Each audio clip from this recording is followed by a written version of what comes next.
Knockout Legends in the building. Like, comment, and subscribe. So today I want to talk about Adam Catterall. I'm going to play a clip and I'm going to get back into it after. So with no further ado. Our names not being down and not coming in. And this has been going back and forth throughout the whole course of the week on various social media platforms, YouTube channels that are in the boxing space, asking various members of Team Fury about a spat, a feud, and their dislike of things that have been said on Talksport. Now, we've had Frank Warren, obviously, on Talksport this week, who appeased that situation. He was on with White and Jordan a little earlier on in the week. He said that that's not the case, but Team Fury are a little disgruntled with two individuals that are connected to Talksport. One of those individuals is me. So I want to take it upon myself to address that situation now and hopefully put it to bed in some way, shape or form and justify some of the things that Team Fury have been offended by. Like I said, they've taken offence to some criticisms that I've had of Tyson over the last few years. I watched an interview a little earlier on this week with Spencer Brown, who's Tyson's manager, and he made reference to the term ducking. Frank Warren also made that reference as well.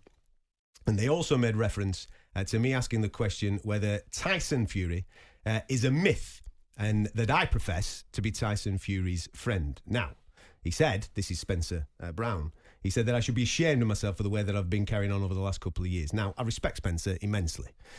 He gave a considered and articulate interview, and I thought he was, although I fully understand his points towards me, I've got to absolutely disagree and obviously come on Talksport to kind of justify my thought processes over the last couple of years. First and foremost, regarding the friendship thing, I've never professed to be Tyson Fury's friend. I am one of the very few people that reneged on the opportunity to be at that Wet Republic after party after he demolished Deontay Wilder the first time. Plenty of other media colleagues went to that and enjoyed themselves. I thought that it blurred the lines and would cross the boundaries of our professional relationship, so I turned that down. So I've never professed to be a friend, just a professional working relationship, of which I've thoroughly enjoyed over the last few years. Now, regarding my questioning him of him being a myth, the actual proper terminology that I used, and I'm not going to deny any of this because you've called me out on it, Spencer. So the actual proper terminology of what I said is the proper fighting man a myth? That's exactly what I said. Now, it's a question. It's not a conclusion. And there is a difference between that. If you've taken offence to a question, that's on you. It's not on me. It's not a conclusion that I came to. I was asking a question to the audience. Now, the reason why I've come to that situation is this. Tyson Fury claims to be the greatest heavyweight of our generation. His team profess that he is the greatest heavyweight of our generation. As of many of the fan base that follow the sport, they will say the exact same thing.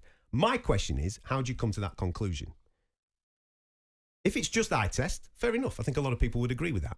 But for me, when you're talking about greatness, you've got to have numbers, facts and figures to be able to back up your argument. Now, here's my argument to counter you being upset with me. Tyson Fury has only been in 6 world title fights. He's had 34 professional bouts, 6 of them world title fights. 3 have come against the same bloke. He's defended the title on 3 occasions, twice against fellas that he's previously beaten. Tonight he fights someone that is making their professional boxing debut. There is a guy in his era that has had 12 heavyweight world title fights. He's defended on 7 separate occasions and has unified the division against another undefeated champion. I personally think that asking whether Fury is a myth or the proper fighting man is a myth at this particular time is absolutely relevant. I'm also confident that in time, he'll answer that question. But as of today, it's absolutely relevant because numbers do not lie. Journalism is about saying things that most people don't necessarily want you to say. Everything else is just PR. And we've witnessed that in absolute spade loads in Riyadh throughout the whole course of the week. Shills and PR merchants absolutely churning out ridiculous narratives, mainly against Talksport and my colleagues. Tonight, the WBC world champion is being allowed to fight a boxing debutant. The WBC is justifying it by saying Tyson tried to make other fights. My argument is that he did not try hard enough. Now, let's look at that ducking accusation that Frank brought up with Simon Jordan, which Simon's already answered, and that you have mentioned in that particular piece, that interview that I watched. I'm going to own this. I have absolutely said that Tyson has gone out of his way to prevent certain fights from happening at certain times. I've also asked the question whether he really wants to fight Usyk. I have asked these questions and come to these conclusions because of what Tyson himself has said and done. Let's go back to the AJ negotiations. Now, my understanding is that there's been 3 separate windows for that fight to materialise. Tyson is on record, and it was on, I believe that it was on your homecoming tour that you organised, Spencer Brown, that he was on stage saying that he would fight AJ for free. He wants all the tickets to be free. Everybody can come in and enjoy themselves for free. He will do that. A couple of days after that tour that he did with you, he went to his own social media and he absolutely clarified that he will absolutely fight Anthony Joshua as long as everything is free, insinuating that Anthony Joshua has to do it for free as well. Okay, fair enough. We've got a base. He is prepared to do that fight for free. No problem whatsoever. Now, let's go back to these 3 occasions where this fight could have happened. First one, I believe that the fight was absolutely nailed on, but arbitration kicked in. Tyson had to go off to fight Deontay Wilder for a 3rd time. We then, of course, got the situation where Anthony Joshua went to go and fight Alexander Usyk. The 3rd time, Anthony Joshua and his team shut down the negotiations and said, we're not interested. Okay, they walked away from you. But the 2nd time, that's the key thing, because the 2nd ask of Anthony Joshua to fight you came off the back of Anthony Joshua losing twice to Alexander Usyk. We all saw the state that he was in off the back of those 2 defeats. You were in retirement. Tyson Fury was in retirement. And he came out of retirement and asked Anthony Joshua if he fancied a dance. Now, what happened in that particular moment was then a couple of days later, we had a conversation about purse splits. I thought we wanted to do it for free. We're now talking about a 60-40 split. So the negotiations for this fight, in my opinion, should be incredibly easy because you had a base point of 0. You were prepared to do it for nothing, but now you're going to get 60% of a really big multi-million-pound pot. Wicked. Let's get this done. Let's get this over the road.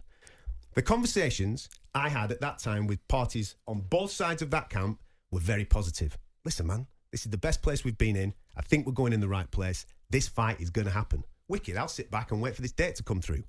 Then, all of a sudden, out of absolutely nowhere, we had a mythical date set by one man, Tyson Fury. Anthony Joshua's got till 5 o'clock on Monday to sign this contract. He didn't negotiate that with any of his team. He didn't tell any of his team, and you know that. He just came out on social media and said, 5 o'clock, AJ, on Monday, sign that contract or it's off. Now, we've got a Netflix documentary which kind of solidifies this, At Home with the Furies. All the fight fans have watched it. Episode 7, deadline day for AJ. 29 minutes into the episode, this is what he said. Robert, with less than 3 minutes to go, have we heard anything on the contract signed? What George asked for, leave it till close of play tonight before midnight. So No. that's not it. 5 o'clock's cut off. That's in 2 minutes. Then it's not happening, but don't say anything, just keep quiet. No, I want to absolutely rip him to pieces in 2 minutes. And just leave it for now, Tyson. George is working hard to try and pull it all together. He said just give me until close of play tonight. DJ! No signature! 5 o'clock. Now, to me, my conclusions there are pretty conclusive. They're the actions of a man that did not want to fight Anthony Joshua. He was asked by his team, just give us a couple of minutes, give us a couple of hours, give us till the end of the day, we'll get this over the line. He decided not to do that. Now, we end up getting Derek Chisora. That Derek Chisora fight was announced two and a bit weeks later. Why not give the Anthony Joshua negotiations that 2.5 weeks in order to get it over the line? That's for you to answer. Let's move on to the Alexander Usyk situation. Now, before we get into the actual crux of the conversation, let's analyse where Tyson Fury's head is at with Alexander Usyk. This is what he said about Usyk when he was asked about potentially fighting him. Usyk ain't on the list. He's a no-name. No one's interested and he doesn't make any money. So what would I want to fight him for? It's a small cruiserweight and nobody's really interested anyway. He's not setting anything alight. I want the big fights that people are interested in, and that ain't one of them. What if he was to beat Joshua? Still, it won't be a big fight. He's still a foreigner in a westernised world.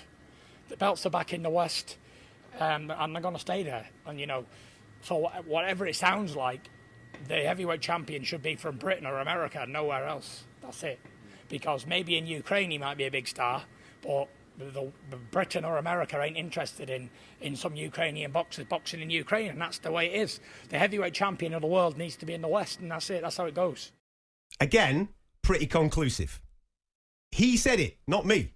He's not interested in fighting Alexander Usyk. So based on that, I'm justified in saying that Tyson Fury doesn't really want to fight him. So the question is, we're being told that December 23rd, he's going to fight him. So why is he fighting him? Come back into boxing, I said I wanted to make as most money as possible.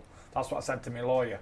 I didn't come back this time for belts or titles or anything. I come back to secure my family and their kids and their grandkids, and I've done it.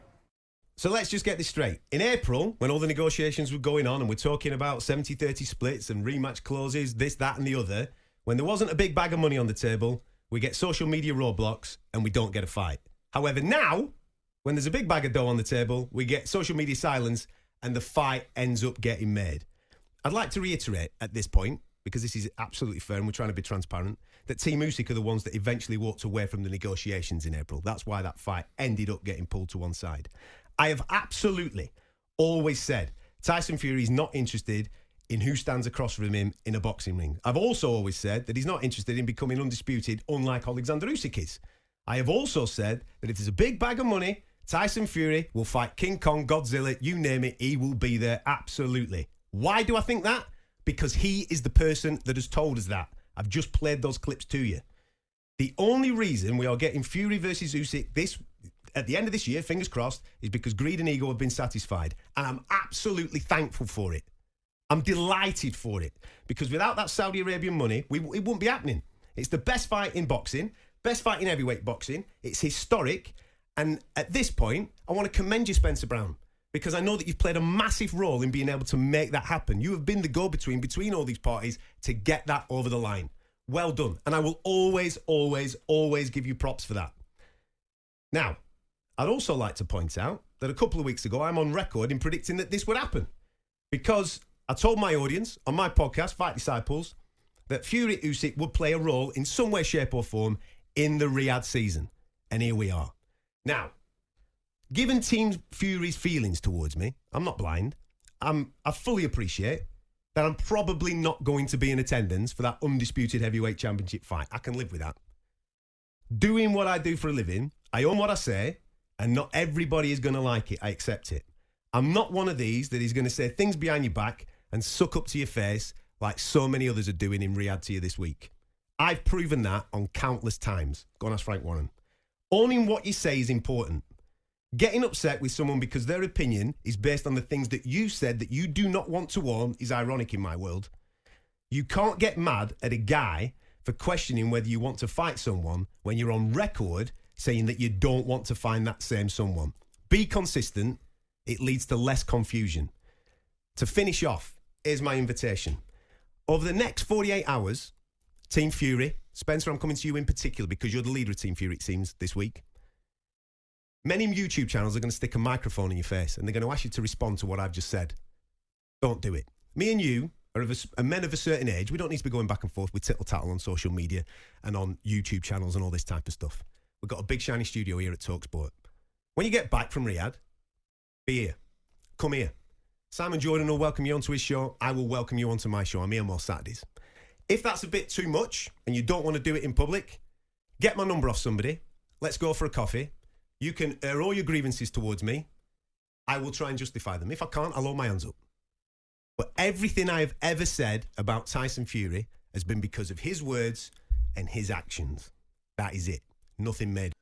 So from that clip there, we have actually a step-by-step breakdown with actual footage in his own words of all the things that Adam Catterall has said and backed up to a point to clarify things that have been said about him. Now, there's a lot of things that they said about Adam Catterall. First thing, he's a friend and he should be ashamed of himself.